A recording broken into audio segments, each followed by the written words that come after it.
Bismillahirrahmanirrahim. Assalamualaikum warahmatullahi wabarakatuh. Alhamdulillah hamdan katsiran tayyiban mubarakan fih kama yuhibbu rabbuna wa yardah. Asyhadu an la ilaha illallah wahdahu la syarikalah wa asyhadu anna Muhammadan abduhu wa rasuluh. Allahumma salli wa sallim wa barik ala nabiyyina wa habibina wa qudwatina nabiyyina Muhammad sallallahu alaihi wasallam wa ba'du. Ayuha al-ikhwah, azani Allah wa iyyakum jami'an. Walhamdulillah, segala puji milik Allah Subhanahu wa taala yang telah memberikan kesempatan kepada kita untuk bersama belajar permasalahan fikhiyah, permasalahan tentang tata cara kita beribadah kepada Allah Subhanahu wa taala, yang mana dengan izin dari Allah Subhanahu wa taala kita sudah masuk kepada bab yang kedua, al-babu tsani fil aniyah, bab yang kedua tentang bejana. Oleh karena itu sebelum kita memasuki masalah yang ketiga, insyaallah dengan izin Allah Subhanahu wa taala, tak lupa kita berdoa kepada Allah Subhanahu wa taala, Allahumma 'allimna ma yanfa'una wanfa'na bima 'allamtana wa zidna 'ilma. Yang mana kemarin masalah yang pertama tentang menggunakan bejana yang terbuat dari emas dan perak, itu adalah dilarang bejana yang terbuat dari emas dan perak untuk makan dan minum. Adapun penggunaan yang lainnya termasuk untuk bersuci, ya, wadah air, maka diperbolehkan.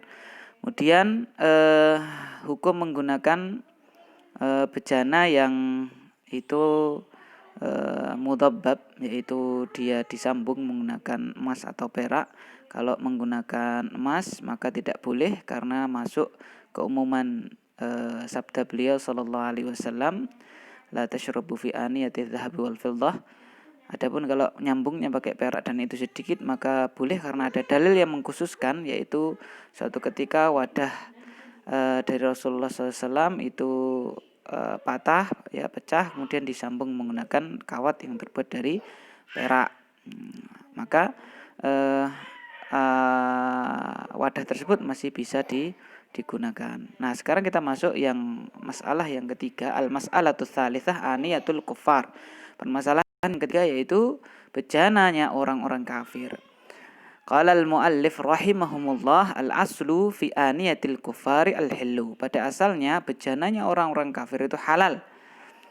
Illa idza ulimat najasatuha, kecuali kalau diketahui kenajisannya. Fa innahu la yajuzu isti'maluha illa ba'da ghasliha. Maka kalau kita tahu itu najis bejananya, tidak boleh digunakan kecuali setelah dicuci. Li hadithi Abi Tha'labah al-Khushani qal qultu ya Rasulullah inna bi ardi qaumi ahli kitabin afana'kulu fi aniyatihim. Berdasarkan hadisnya Abu Tha'labah al-Khushani, beliau berkata, aku berkata, ya, bertanya kepada Rasulullah, wahai Rasulullah, sungguhnya kami ini berada di tanahnya kaum ahli kitab, maka apakah kami makan dari bejana mereka? Apa jawabannya Rasulullah Muhammad sallallahu alaihi wasallam? La ta'kulu fiha, jangan kalian makan darinya, ya, di dalamnya, illa alla tajidu ghairaha faghsiluha thumma kulu fiha, kecuali kalau kalian memang enggak mendapati yang selainnya, maka cucilah ia bejana tadi, kemudian barulah makan di dalamnya. Ini menunjukkan bahwasanya pada asalnya boleh digunakan, akan tetapi itu adalah pilihan setelah memang tidak ada wadah lagi yang ada pada kita, ya. Kita misalnya punya hajat, kemudian butuh banyak sekali bejana, maka kita keluarkan bejana kita, kemudian kita pinjam dari saudara-saudara kita muslim. Kalau masih tidak muat juga, maka baru kita pinjam kepada orang-orang kafir. Kalau itu memang diketahui itu digunakan untuk benda-benda najis, maka dicuci dulu, ya, dicuci dulu. Wa amma idza lam tu'lam najasatuha bi an yakuna ahluha ghaira ma'rufin bi mubasyaratin najasah. Adapun kalau tidak diketahui kenajisannya, ya, misalnya keberadaan pemiliknya itu tidak dikenal mubasyarah dengan benda-benda najis, ya, berinteraksi dengan benda-benda najis. Fa innahu yajuzu isti'maluha, maka kalau yang seperti ini dibolehkan menggunakannya. Jadi kalau memang pemilik bejana tadi, orang kafir tadi, dia itu tidak diketahui ya sering berinteraksi dengan benda-benda najis, misalnya dia makanannya ya makanan-makanan yang halal, apalagi kalau dia itu vegetarian misalnya seperti itu, tidak makan daging, karena kita tahu rata-rata orang kafir kalau makan daging biasanya ya makan daging babi, dan babi itu najis sudah dijelaskan. Maka kalau yang demikian maka boleh digunakan, boleh menggunakannya. Apa dalilnya? Li'annahu thabata anna Nabiyya sallallahu alaihi wasallam wa ashabahu akhadhu al-ma'a lil wudu' min mazadati imra'atin musyrikah. Karena telah tetap ya bahwasanya Nabi Muhammad sallallahu alaihi wasallam dan sahabat-sahabat beliau ridwanullah alaihim ajma'in ya pernah mengambil air untuk wudu dari mazadati imra'atin musyrikah, wadah air ya orang wanita musyrikah ya. Nah, ini. Jadi ngambil air dari wadahnya orang musyrik, wanita musyrikah. Nah, oleh karena itu berarti menunjukkan ya, untuk wudu loh nih. Ya, berarti ya kalau memang ghairu ma'rufin bi mubasyaratin najasah berarti boleh digunakan. Wali anna Allah subhanahu qad abaha lana ya ta'ama ahlil kitab, dan bahwasanya Allah Subhanahu wa taala telah membolehkan untuk kita makanannya ahli kitab. Waqad yuqaddimunahu ilaina fi awanihim, padahal mereka itu menyajikannya, memberikannya kepada kita itu di mana? Di wadah-wadah mereka. Ya. Kama da'a ghulamun yahudiyyun an-nabiyya sallallahu alaihi wasallam ala khubzi sya'irin wa izalati sanikhatin fa akala minha. Ya, jadi misalnya seseorang hidup di komplek perumahan atau komplek lingkungan yang di situ majemuk, ya kadang-kadang kan kita diberi makan ya oleh tetangga kita yang misalnya dia itu kafir ya, non muslim ya. Tentu memberi makanannya pakai wadah ya, masa ya diuncalkan begitu kan ya. Ya bagaimana kan, mesti ada wadahnya. Nah, dan itu sejak zaman Nabi Muhammad sallallahu alaihi wasallam juga seperti itu. Bahkan di sini ya ada seorang anak Yahudi yang mengundang Nabi Muhammad sallallahu alaihi wasallam untuk makan apa? Ya, roti syair. Ya. Roti yang diberi adonan gandum ya. Kemudian kuah sanikhah ya kan. Beliau pun makan darinya, menunjukkan kalau memang itu tidak dikenal dia itu mubasyarah bin najasah, ya boleh aniyahnya mereka itu hukum asalnya boleh digunakan. Adapun tadi kalau memang dia itu kita tahu ya ulima ya diketahui bahwasanya bejana itu sering digunakan untuk wadah hal-hal yang najis ya, maka tidak boleh menggunakannya kecuali terpaksa, itu pun dicuci terlebih dahulu. Kemudian al-mas'alatur rabi'ah, masalah yang keempat ya, permasalahan yang keempat. At-taharatu fi aniyatil muttakhidah min juludil mayyitah. Jadi bersuci dari bejana yang muttakhidah yang dibuat dari kulit ya bangkai. Jadi kulit bangkai itu tadi, bangkai adalah hewan yang mati ya, tidak dengan disembelih dengan menyebut nama Allah Subhanahu wa taala, entah itu mati sendiri atau mati karena sebab-sebab yang lainnya, tapi intinya tidak disembelih dengan menyebut namanya Allah, seperti itu. Nah, itu bagaimana kalau kulitnya dimanfaatkan untuk wadah seperti itu ya, karena kita tahu ya kalau zaman dulu wadah minumnya terbuat dari kulit ya, kulit, kemudian yang kita lihat di video-video dan seterusnya, kulit diisi air itu ya, kulit dibentuk seperti wadah begitu, kemudian ujungnya kecil ya, ujungnya dikasih tutup, kemudian kalau mau safar disimpan di situ airnya, kemudian airnya dikeluarkan, dibuka tutupnya dikeluarkan, seperti itu. Jildul maitati idza dubigha tahura wa jaza isti'maluhu.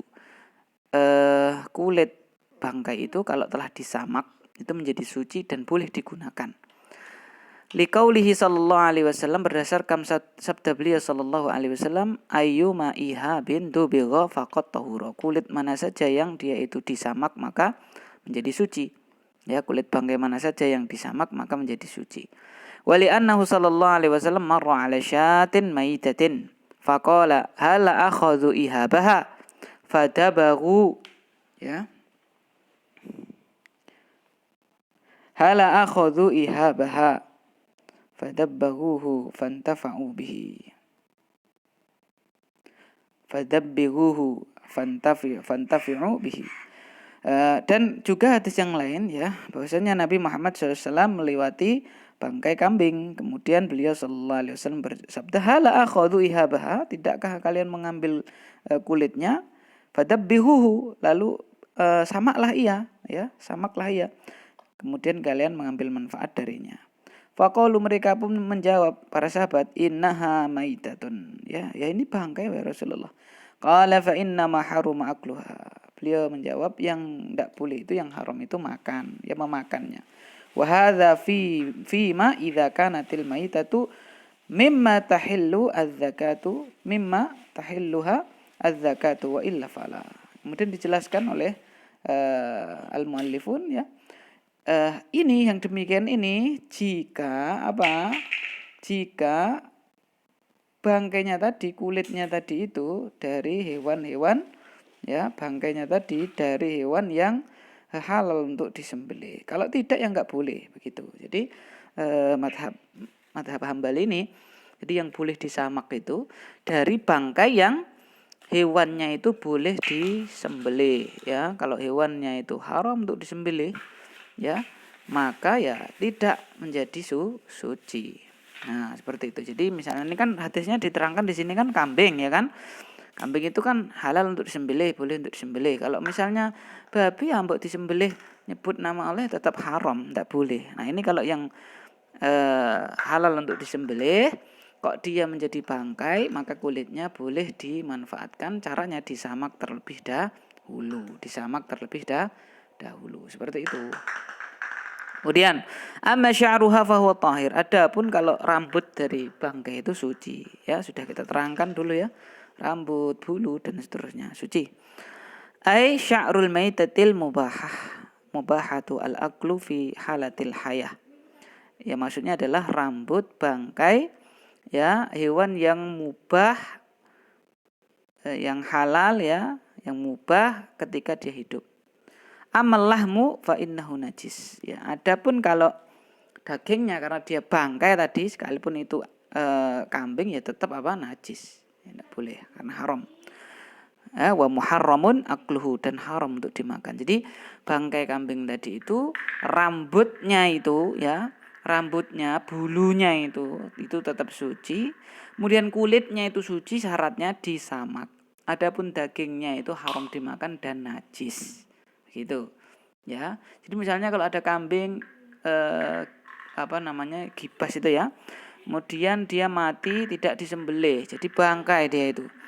Maka apa? Ya, wolnya itu boleh diambil, dimanfaatkan, dibuat benang wol. Kemudian kulitnya itu dia suci asalkan disamak. Adapun dagingnya maka dia najis dan haram.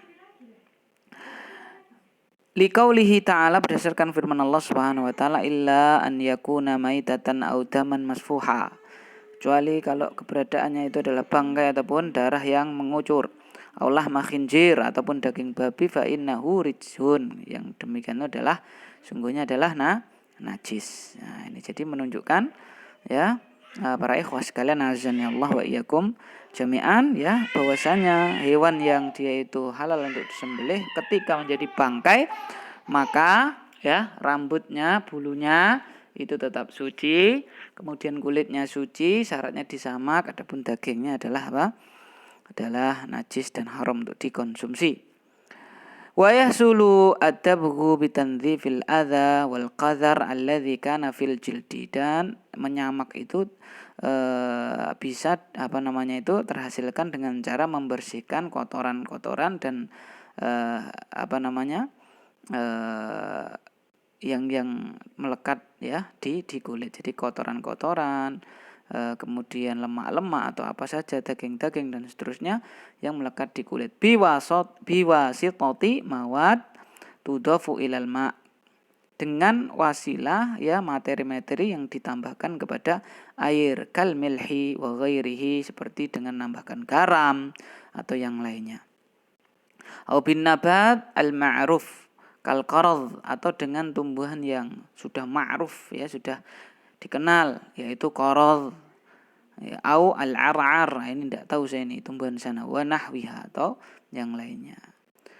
Wa amma ma la tahilluhu az-zakatu fa innahu la yadhur. Adapun hewan yang memang dia itu tidak halal untuk disembelih, maka sekalipun dia disamak la yadhur, tidak menjadi suci.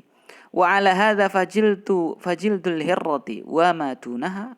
Oleh karena itu ya, maka kulit kucing dan yang lainnya ya, fil khilqati la yadhur bitabghi, ya, yang lebih kecil lagi ya,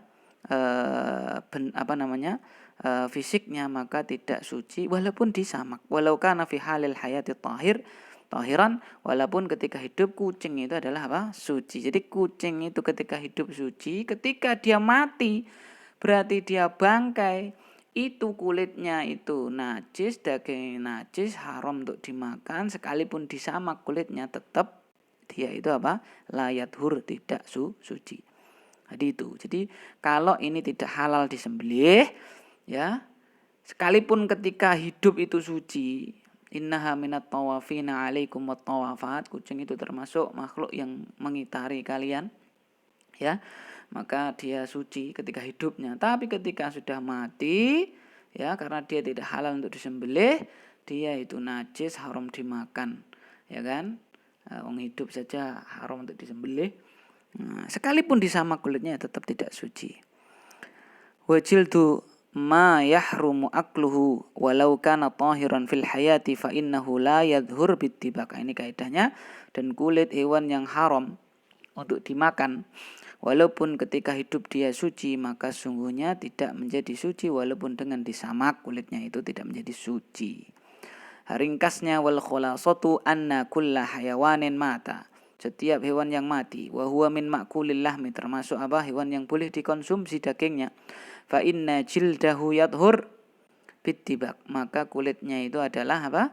Suci dengan cara disamak. Wa kullu hayawanin mata, dan setiap hewan yang mati, walaysa min ma'kulil lahmi, tidak bukan termasuk hewan yang boleh dimakan dagingnya. Fa inna jildahu la yadhur bittibaq, sungguhnya ya kulitnya itu tidak suci walaupun disamak. Itu ringkasnya ya. Barakallahu fikum jami'an ya. Demikian yang kita pelajari pada kesempatan yang mulia ini. Kurang lebihnya kita mohon maaf. Wallahu taala alam bisawab. Subhanakallahumma bihamdika asyhadu an la ilaha illa anta astaghfiruka wa atubu ilaik. Sallallahu ala nabiyyina Muhammad. Assalamualaikum warahmatullahi wabarakatuh.